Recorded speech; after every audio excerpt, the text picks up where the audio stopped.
My name is Ismo Rajamäki and I'm 49 years old and coming from Finland, and I'm a truck driver.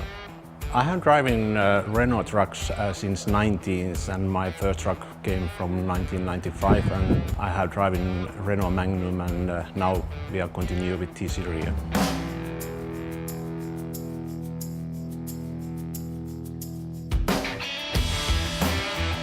I find the contest from social media, and I was taking part of it. I was a winner, and Renault take contact to me, and so it was the beginning.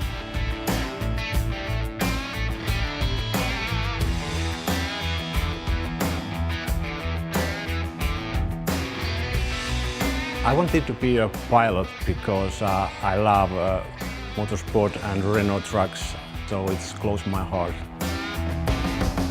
When I saw the vehicle first time, it was, of course, it was comfort and beautiful, and I love to drive it. It's so good.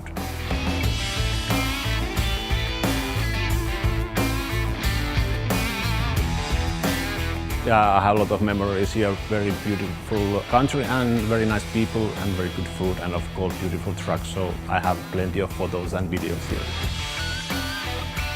Being an actor, it's amazing. I can't describe the words to say how lovely day I have been here. Thank you very much.